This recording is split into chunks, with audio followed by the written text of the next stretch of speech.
Hop, tout se casse la margoulette, encore une fois. J'aime trop cette expression. Bonjour à tous, c'est Emilie, j'espère que vous allez bien. Aujourd'hui, j'ai décidé de commencer à vous parler un petit peu de ma pile à lire. Et j'ai décidé de la faire bibliothèque par bibliothèque, comme je vous l'avais raconté. Moi, je ne mets pas les livres que j'ai à lire dans une seule et même bibliothèque. Ils sont dispatchés dans toutes mes bibliothèques. Donc là, je vais vous montrer deux petits plans des zones où j'ai pioché des livres. Donc il y a des endroits où il y a des livres qui manquent, c'est normal. Il y a des endroits où c'est plein, c'est parce que c'est normal aussi, voilà. Et regardez comment mes cheveux sont à nouveau tout beaux, j'ai refait mes couleurs, voilà, je suis très contente, ils sont tout beaux. Bon, comme il restait du bleu, forcément le jaune fait un petit peu vert, mais ça me dérange pas parce que je trouve que tous les tons vont bien ensemble. J'aime trop ces boucles là. C'est du violet hyper foncé avec du bleu indigo. Je trouve ça très beau. Voilà. Donc parlons un petit peu de tout ça. Là j'ai pris les livres qui viennent de ma bibliothèque, dans ma pièce bibliothèque. Il y en a qui viennent de la grosse bibliothèque d'Artbook où c'est majoritairement à mon chéri. Et il y en a qui viennent de ma bibliothèque à moi, qui est une bibliothèque tout en longueur qui menace toujours de se casser la gueule, n'est-ce pas? Comme elle n'est pas fixée au mur. Mais nous avons mis une petite cale pour vérifier le point d'équilibre parce qu'on est tous les deux des profs de physique, donc vous imaginez bien deux profs de physique dans la même pièce. Ça cherche des points d'équilibre, n'est-ce pas? Bon bref.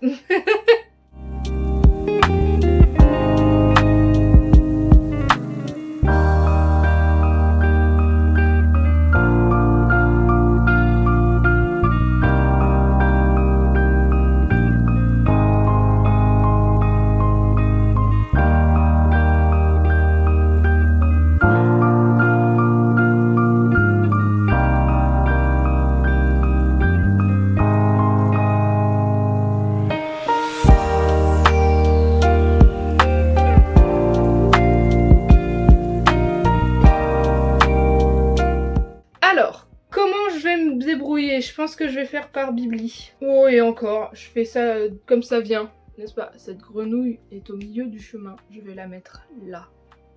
Voilà. J'ai à lire Plein ciel de siècle Valbéan, que j'ai très mal dit la dernière fois, j'avais dit Valéane. C'est Valbéan, Vaelban, excusez-moi à l'auteur, dont l'objet livre est magnifique. Je suis très très fan de ce livre, j'espère vraiment que je vais adorer l'intérieur. Je vais pas trop me spoil, mais il y a une petite Veb l'appart miroir à ce qui paraît. C'est une histoire d'île, l'opéra Plein ciel fait la pluie et le beau temps, et chacune de ces représentations se doit d'être parfaite. Je veux pas lire la suite du résumé, j'en sais pas grand chose, mais en tout cas il est dans ma pile à lire. N'hésitez pas si jamais vous avez des choses à dire à ce sujet-là. Parce que j'ai un peu peur de me lancer dedans, vous voyez, c'est une telle pavasse. Mais ça se trouve, ce sera un coup de cœur absolu, je ne sais pas, n'hésitez pas à me dire. Ensuite, dans ma pile à lire, j'ai Froid mortel de Johann Théorine. C'est un thriller. Une école, un centre de détention psychiatrique, entre les deux un couloir souterrain que les enfants franchissent régulièrement pour rendre visite à leurs parents internés. Jeanne Auger, qui a été embauchée dans ce dispositif expérimental étroitement surveillé, ne rate pas une occasion d'être leur accompagnateur. Mais que cherche-t-il? Et que se passe-t-il réellement dans les sous-sols obscurs et labyrinthiques de la clinique? Virtuose des climats troubles et envoûtants, Johann Théorine remonte le fil d'un passé lourd de secrets, un polar sombre, machiavélique et implacable, par un des maîtres du suspense scandinave. Je suis assez hype, ça se voit pas à ma tête, mais en fait je suis assez hype, j'aime bien les thrillers en fait, je suis assez fan de thrillers et de polars. En ce moment le livre que je suis en train de lire me parle pas trop et c'est complètement de la fantasy. Du coup j'ai pas envie de me replonger dans un autre truc de fantasy parce que je pense que c'est juste que je suis pas dans un mood fantasy, donc pourquoi pas celui-là juste après. En plus c'est un livre que je pourrais emmener au boulot sans risquer de l'abîmer. Contrairement à un Plein ciel par exemple, qui vaudrait mieux que j'ouvre pendant des vacances ou quelque chose comme ça. Ensuite on m'a dit Le nœud de la sorcière, enfin tout se dénoua, de Deborah Harkness. Il paraît que c'est un tome 2, donc, ou un tome 3, donc je vais pas lire le résumé, je vais pas me spoil. Et on va voir si j'ai la foi de lire le 1 et le 2, parce que celui-là je l'ai eu en brocante, il m'a coûté 1 ou 2 euros, un truc comme ça, dans la foire Fnac de Dijon, pour ceux qui connaissent. Et je savais pas que c'était un tome 3, c'est quelqu'un sur Facebook qui me l'a dit. Du coup, je sais pas ce que je vais en faire. Pour l'instant, je le garde parce que je fais jamais de tri dans ma palle, mais là, si tous sont des pavasses à ce point-là et que c'est déjà un tome 3, il faudrait que je trouve les tomes 1 et 2. Et j'avoue que j'ai un peu la flemme, donc on va voir ce que j'en fais. Ensuite, le chat du bibliothécaire. Alors je vous montre Inventaire Fatal que j'ai déjà lu, parce que tout bêtement, j'ai abandonné la version, le tome 3, qui s'appelle Théâtre Macabre. Je l'ai laissé chez mes parents. Bête oubli de la dernière fois que je suis passée chez eux, mais c'est pas grave puisque le week-end prochain je retourne chez eux, donc je vais récupérer la suite. Et c'est du Cozy Mystery, c'est un bibliothécaire qui part faire des enquêtes avec son chat. C'est pour ça qu'il y a un chat sur la couverture. Son chat est un Maine Coon magnifique, enfin en tout cas moi je l'imagine magnifique puisque c'est un Maine Coon. Et je suis très fan de cette série, j'aime beaucoup, j'ai lu le tome 1 et le 2, j'ai dans ma bibliothèque jusqu'au tome 5. Je crois qu'il y en a 6 qui sont parus. J'ai de quoi faire, quoi. Et petit rappel pour ceux qui ne le savent pas, je suis désolée pour les problèmes de luminosité. Je compte les entrées dans ma palle par saga. Je compte pas un livre par un livre, parce que sinon ça me démoralise. Là j'ai à peu près 70 entrées dans ma palle. Celui-là il compte pour 1, alors qu'en fait j'ai 3 livres à lire dedans. Mais c'est pas le seul, vous verrez. Ensuite, le Robert Charles Wilson avec la trilogie Spin. La Terre a été coupée du reste de l'univers par une mystérieuse barrière opaque à l'extérieur de laquelle le temps s'écoule des millions de fois plus vite. Il reste donc peu de temps avant que le soleil ne transforme la planète en une boule de feu, exterminant ainsi l'humanité. Pourquoi et par qui la barrière a-t-elle été créée? Ça m'a vraiment hypée. Genre, je me suis dit, un espèce de mélange entre la fantasy et la SF, pourquoi pas? C'est pas du tout mon mood en ce moment. C'est une trilogie, donc c'est une grosse pavasse, mais c'est parce qu'il y a 3 livres en un.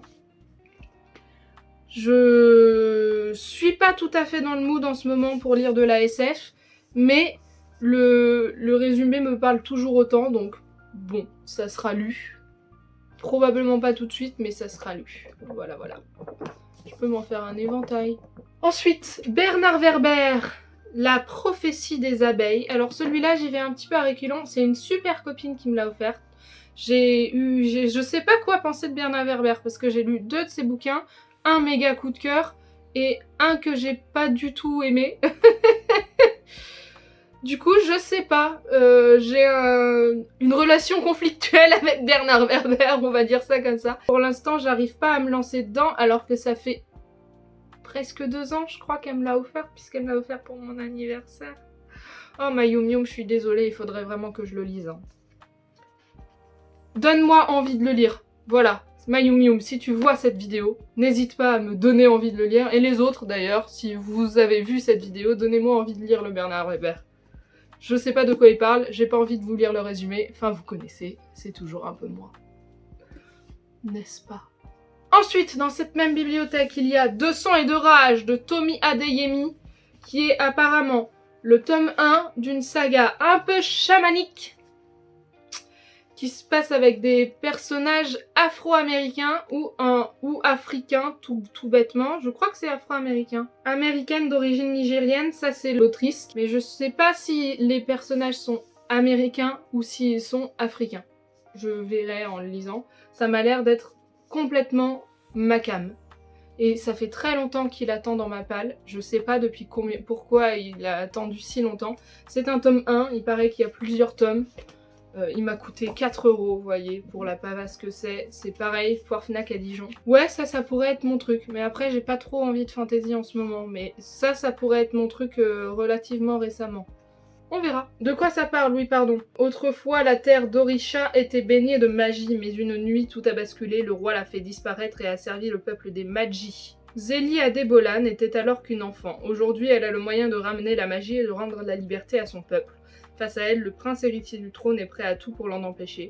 Dans une Afrique imaginaire, voilà, où rôdent les léopardaires blancs et où les esprits ont soif de vengeance, Zélie s'élance dans une quête périlleuse. Voilà, ça m'a l'air d'être un peu du jeunesse et ça me donne envie. Ensuite on a Ce funeste destin de Kailyn Byron, qui est la suite de Ce cœur empoisonné. Regardez-moi comme il est beau, je le trouve incroyable celui-là. J'ai été déjà très très fan du jaspage du tome 1, mais alors le jaspage du tome 2, mais c'est une tuerie pour moi. Des fleurs, des épines, des trucs un petit peu dark, j'adore. Pareil, je suis toujours pas dans un mood de fantasy, mais comme j'ai lu le tome 1 que j'ai adoré, enfin que j'ai en tout cas beaucoup aimé et sur lequel je me suis dit non, fin ouverte, j'aime pas, je veux savoir la suite, il n'y aura jamais de suite, parce que je pensais que c'était un one shot et en fait c'est au moins une duologie. Je suis contente qu'il existe et donc j'ai très envie de le lire. Peut-être pareil, ça va pas être tout de suite parce que c'est complètement de la fantasy et je suis pas sûre d'être dans un mood très fantasy. Mais voilà. Ensuite j'ai décidé de faire une relecture complète de tous mes Tara Duncan. Je les ai tous ou presque, il doit m'en montrer 3 ou 4. Je dois avoir jusqu'au tome 12, 13, un truc comme ça. Comment dire, j'ai peur de me lancer dedans parce que c'était mon coup de cœur ado, j'ai adoré quand j'étais ado et ben je sais pas si je vais aimer pareil maintenant que je suis adulte, n'est-ce pas? Donc c'est de Sophie Audouin-Mamikonian, n'est-ce pas, naturellement.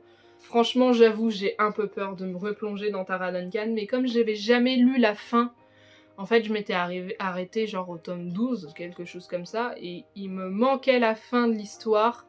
Je voulais tout relire pour avoir la fin, parce que là, j'ai rien dans la tête. J'ai lu ça quand j'avais entre 12 et 15 ans, ou 16 ans. Du coup, maintenant que j'en ai 28 dans 2 semaines, je me souviens pas, autant vous dire. Donc ça me fait un peu peur, mais en même temps, ça fait très longtemps que c'est dans ma palle et ça fait très longtemps que c'est dans ma tête. Donc peut-être que je vais m'y remettre pendant l'année. Ce serait bien. Peut-être pas tous d'un coup, par contre, on va éviter l'overdose, mais une fois de temps en temps, ça peut être une bonne idée. Pourquoi pas. Le jour où le soleil ne s'est plus levé, Nate pourra-t-il se sauver de lui-même ? Comme il est beau, comme il est beau, comme il est beau, qui est le pendant, n'est-ce pas, de La nuit où les étoiles se sont éteintes, qui a été un coup de cœur absolu pour moi. C'est une histoire d'amour entre 2 adolescents avec leurs histoires d'ados qui sont très difficiles. Ils ont des histoires personnelles très très dark. Et là, on va suivre le personnage de Nate, qui a un papa pas hyper cool. J'ai très envie de le lire. En fait, je me demande si c'est pas le prochain que je vais lire sur ma liste parce que pendant un moment, j'étais pas dans le bon mood. Là, ça y est, je pense que je fais une overdose de fantasy comme j'expliquais et du coup, j'ai besoin de relire des trucs où on parle de la vie de tous les jours.